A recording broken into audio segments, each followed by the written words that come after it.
Welcome back to Celebrity Radio. It's Alex Belfield talking to some of the world's biggest stars and some of my favourite people. We have 2 for 1 today. Both of those joins us on the phone. Donny Osmond, how are you? I'm good, Alex. How are you? I'm delicious, but I know you've been a little bit under the weather. Are you sure you're all right to talk to me? I'm sort of piling on. You know, that's a terrible thing for a singer to get a cold. It's like a basketball player or a soccer player breaking his ankle. You know, it's more of the same. It's kind of difficult to sing with a cold. How do you manage to do it then? I mean, there's a point where you're good enough to do the show and there's a point where you know you can't get through it. How do you make that call? Well, it's a very difficult call to make because you certainly upset quite a few people when you have to cancel a show.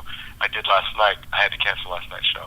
And I've got a lot of people who don't like me very much this morning. Yeah. Well, it breaks your heart because you know you're letting them down. People flying to Vegas to see you. You've been doing this show, I think, 7 or 8 years now. I saw it opening week and you were sensational then. I saw you Friday night and you're still sensational. And I think that's a testament to your talent. To be able to turn that out 5, 6 times a week, 8 years later, is really inspired. Congratulations on that. Well, thank you, Alex. That's one of the things that we try to do in the show is constantly change it because we're getting so much repeat business. And we don't want people to see the same show over and over again. So, and plus with new albums coming out, things like that, you want to incorporate those new materials into the show. Yeah. So you got to constantly change it. You were just in England before Christmas and you had this new album out which did so well, and in this show we get to see your life story, which is incredible. I wonder what it's like for you. I sat there, Debbie was just to the left of me, your wife of 37 years who you clearly adore and vice versa. What a magnificent life it's been. Do you pinch yourself? Because not many people get a career like this, do they? Well, yeah, I do pinch myself, but then again, Alex, you have to understand it's taken a lot of work to not just to get a career, but to sustain a career. And I think a lot of artists these days, they don't quite get it. They don't quite understand the work ethic that it takes to keep a career going. Like I said, I was saying the other day, there's some people that said, how have you had such a long career? And I said, it's a 4-letter word. And they looked at me kind of suspiciously, said, what 4-letter word is that? I said, it's called work. Yeah. It takes a lot of work Yeah. to keep reinventing yourself and keep coming up with new stuff. You know, you got to look back and say, no, I've worked really hard for that one. I've really worked hard for that one. And stuff like that. It's amazing, isn't it? I mean, Vegas is a proper job, and these showrooms, you fill them and you do well. But I mean, it's a packed show. You have some of the most complicated dance routines I've seen on the Strip. You have to sing. It's all live. There's a lot of pressure on you, isn't there? Do you start that show excited or in fear? Oh, no. It's every show is slightly different because every audience is different. I don't know if fear is the right word. Maybe a little anxiety. You just don't know what's going to happen, and you can be as tired as you can possibly be. But as soon as the lights go on, as soon as the curtain comes up, and you hear the crowd and the band and the sound and everything, it's that magic of show business, Alex, that just really gets to you. And that's what's so luring about this business is that even the audience feels that electricity. Yeah. And it's a great feeling, but it takes a lot of work to get up there on stage and make it look easy, because that's what you want. You want people to say to themselves, "Oh, I could do that." They're just having a great time on stage. Yeah, and the show is so slinky. It's so nicely produced. The lighting's magnificent. And then, of course, there's another 50% of the show we haven't mentioned yet, which is your sister, Marie, who, again, has this remarkable operatic voice at times. And I love that because it surprises the audience, doesn't it?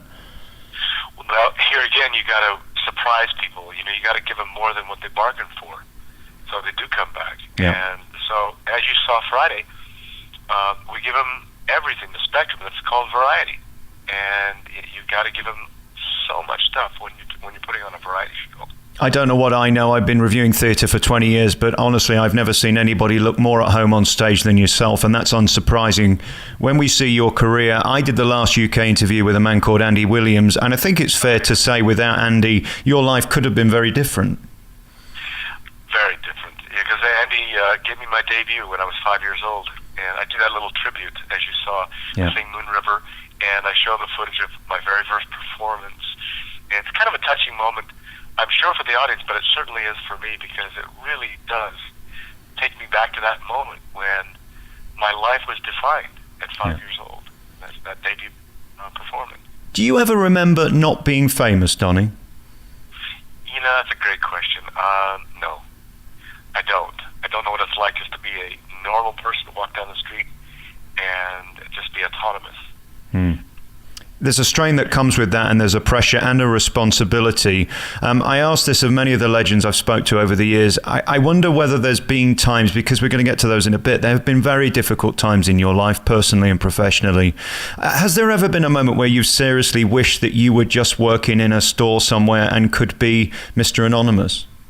I don't think so. It kind of breaks me up here a little bit because I kind of enjoy what I do. Yeah. It's kind of fun because every once in a while, for instance, I went to China and I walked down the street and nobody knew who I was. And for a split second, I thought, I kind of miss it.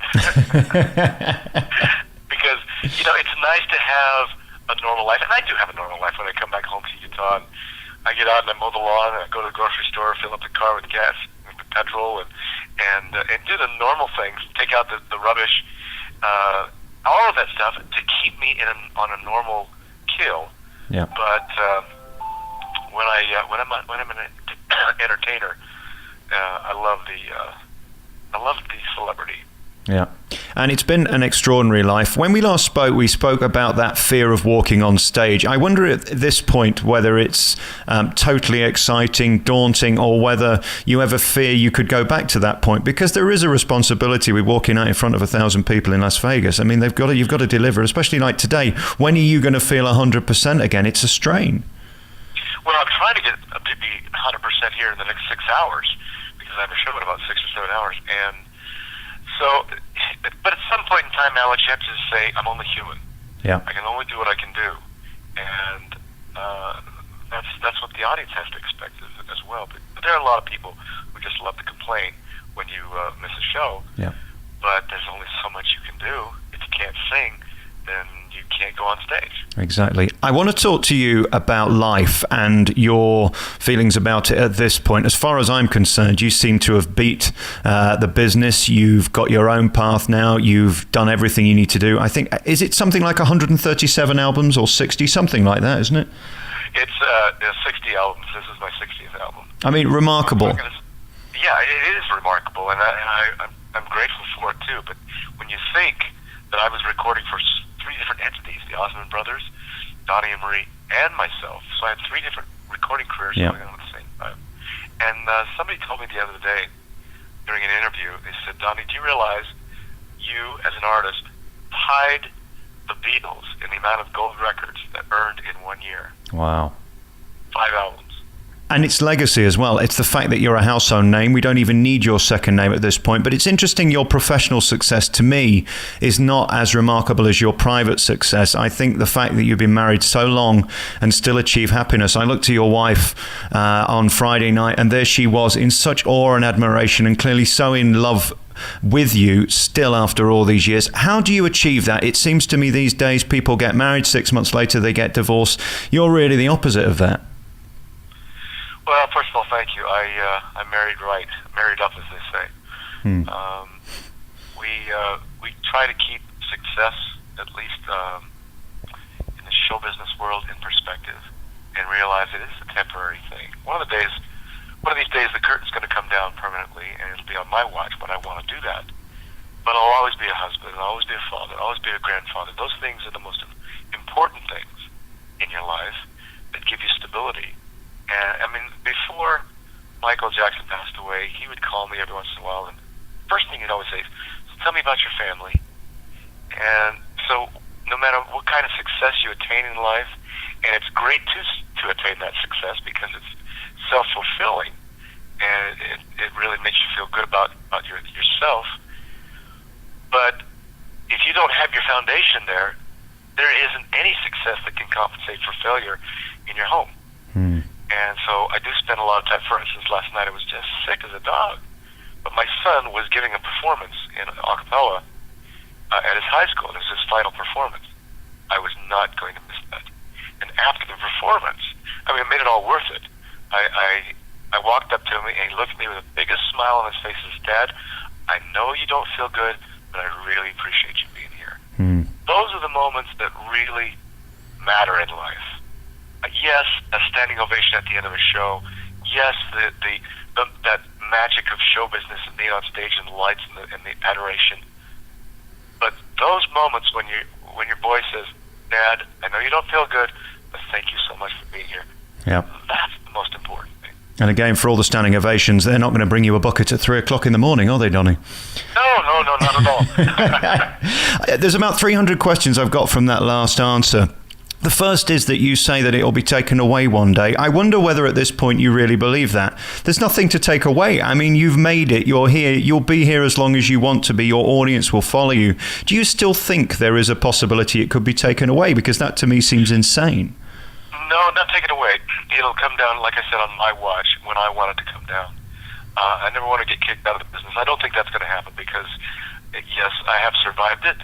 And I've really enjoyed the ride, and I don't plan on getting out of the business anytime too soon. But, you know, logic tells you there's going to be a time you want to shut it down a little bit.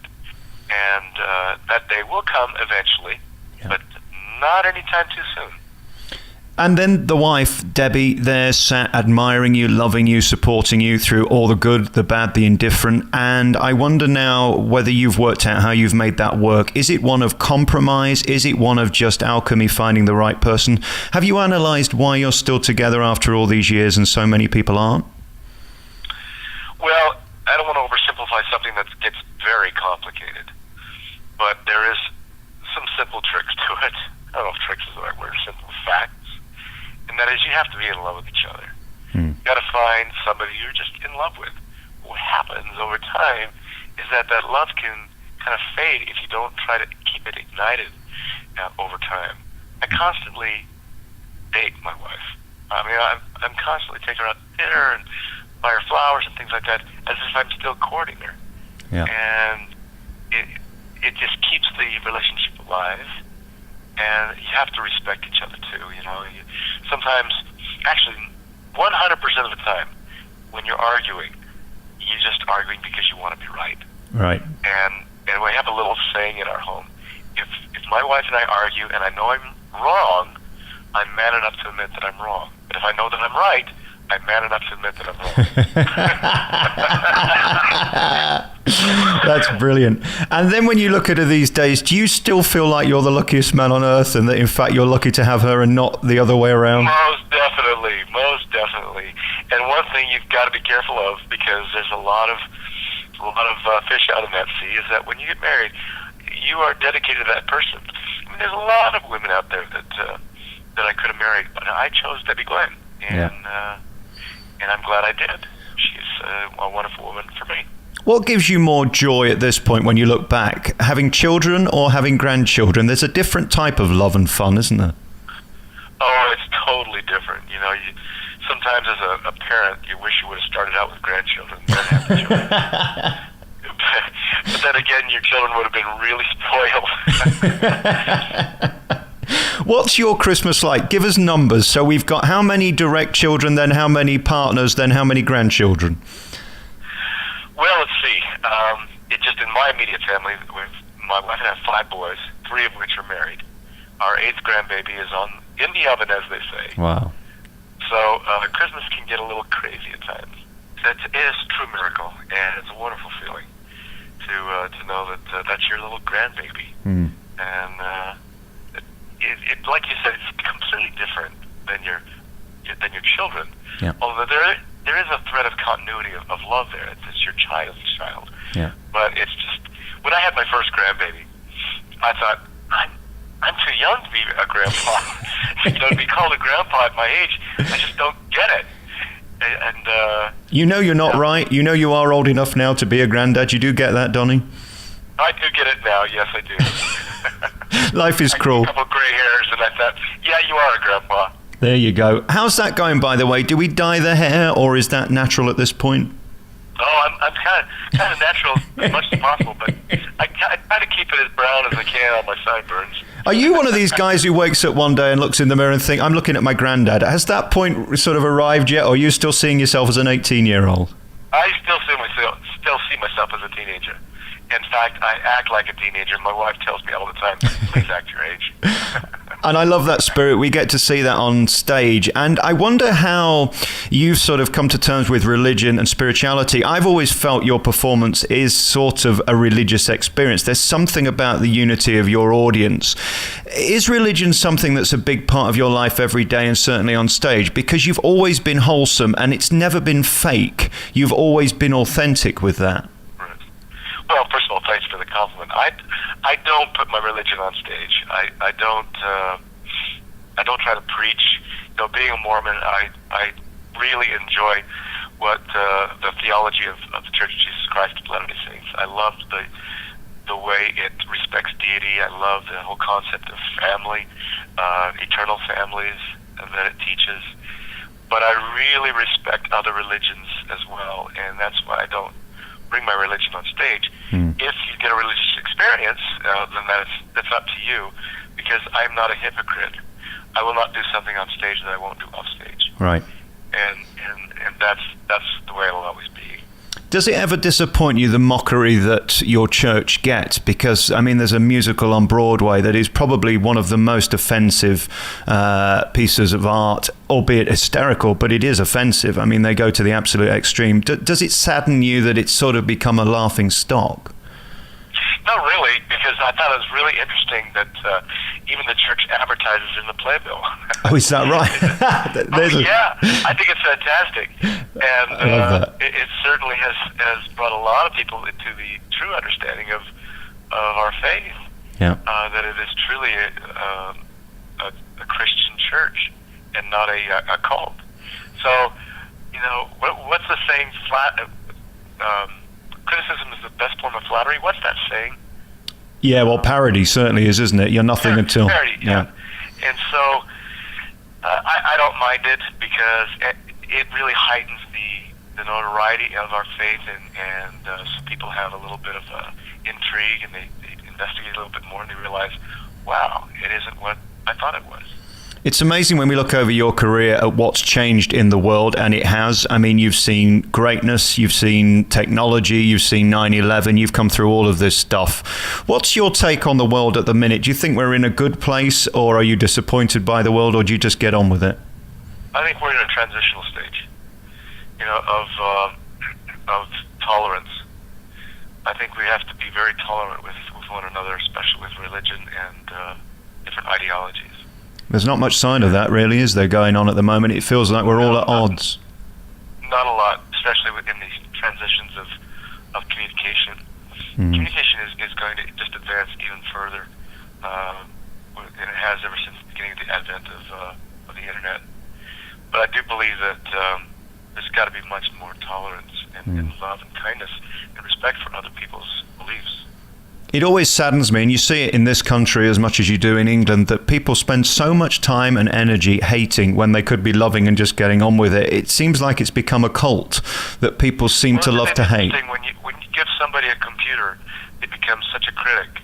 You know, they can hide behind that little keyboard and just shoot at people some horrible vernaculars. Yeah.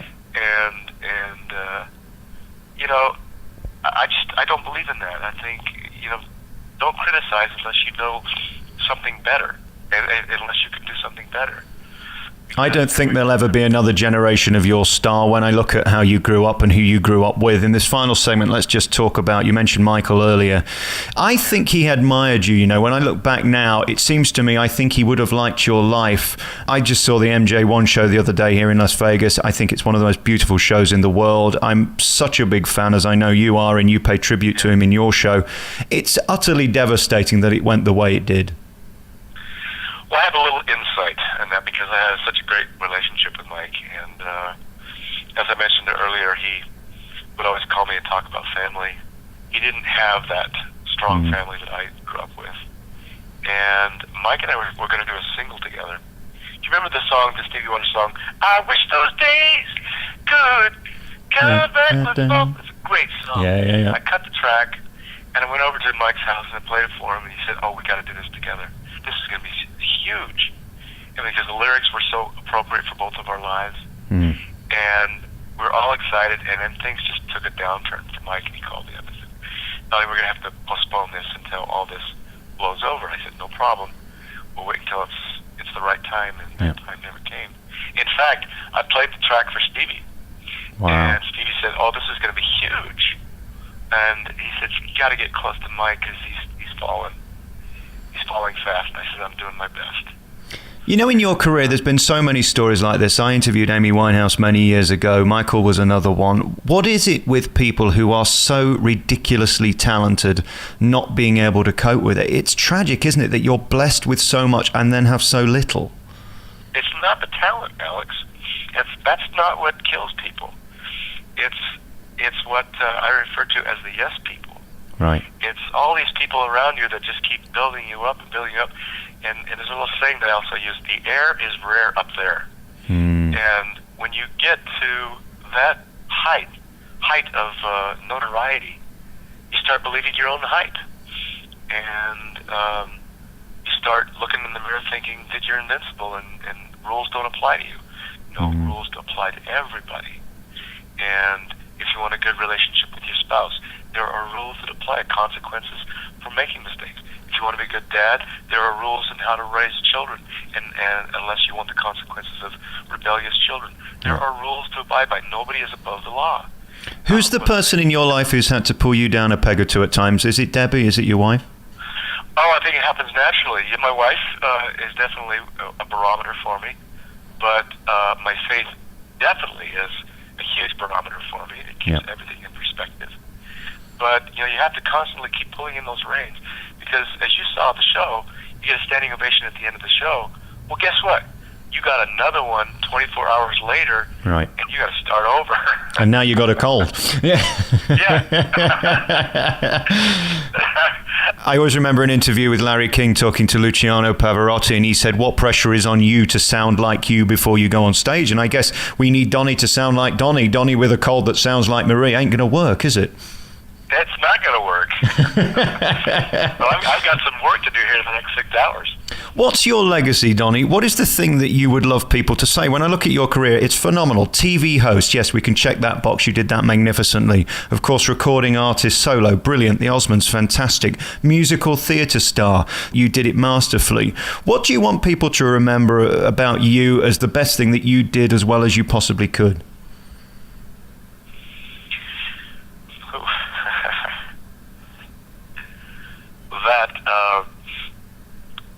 I appreciated every bit of success that I achieved, and I was able to recreate myself many, many times, reinvent myself. But most of all, I was a really good husband and a good father and a good grandfather. That's what I want to be known for, because a lot of the times, especially nowadays, you can buy your way to success. It's not long-lasting, but you can't buy your way to success as a successful father or husband. Is there anything more magical than on Christmas morning turning up downstairs and seeing those 300 people who are all part of your family and your life and your friends? Oh, there's nothing better. Nothing better. Nothing better. Do you realize how much you're loved? Do you think about it, or do you just get on with it? I mean, there are few people in the world I've interviewed who are more popular than you. Your fans don't just love you, they adore you, they follow you, they travel for you. It's an exceptional rapport you've built with your audience. Do you think about that, or do you try and leave it because it would drive you slightly mad? No, I appreciate it very much, especially with Facebook and Twitter. I'm on it all the time. Can you imagine what I could have done with that back in the puppy love days? Right. Oh. I'm telling you. But I give back to my fans because they're so loyal. Yeah. I have fans that have been with me for 50 years, and I appreciate them very much. Yes, they do travel all over the place to come to the shows and buy the albums and things like that. But I do give back as well. Yeah. And you have to have that reciprocity with your fans and that two-way communication. Because there was an experience that I had on an airplane one time. This gentleman, who will go nameless, is an entertainer, very popular. And this little kid, 10-year-old boy, was so excited. He was sitting back in coach. We were up in first class, and he walked up, and this celebrity was kind of dozing off, and the little boy tapped him on the shoulder, and before the boy could say anything, the celebrity pulls out a pre-signed card, and his signature's on one side, and on the other side it says, I don't bother you, so please don't bother me. Oh, wow. To the kid. And I thought, that guy's not going to have a long-lasting career. And he didn't. Yeah, sad. I mean, I look at your trajectory. I mean, there's the Justin Bieber, which is probably equivalent to your fame when you were in the day. You're very different type of people, of course. Will there ever be anybody with your longevity, though? The business isn't set up for that now, is it? It's make your money quick, become a star, and then fizzle out. Yeah, it's quite transitional, isn't it? I do think Taylor Swift is going to be here for a long, long time. I think Michael Bublé is definitely going to last a long, long time. So there are exceptions to the rules of today, basically because Michael's music is timeless. Yeah. And I think Taylor is a little more generational than Michael. But longevity is something that's very difficult to attain anymore because music is so disposable. Yeah. Nobody really buys albums anymore. They just want the single. They download it, and then, okay, I'm done with that. What's the next one? What's the flavor of the moment? Yeah. And you can't really build a long career on that. I could count on one hand the amount of guests in my career who entertain me as much as you as a radio guest. You're a fantastic person to talk to, and I thank you for such a wonderful interview again. Good luck with the show. Donny Marie is on at the Flamingo in Las Vegas for another 8 years. How long are you here for now? Who knows? We were supposed to be there for 6 weeks back in 2008. And, we lovingly refer to this show as the show that won't die. It just keeps going. And nor should it. The audience were on their feet at the end. They love you. I wish you all the best and another 37 happy years with Debbie. Congratulations on all your success privately and professionally. Top man. Great to talk to you, Donny Osmond. Thank you, Alex.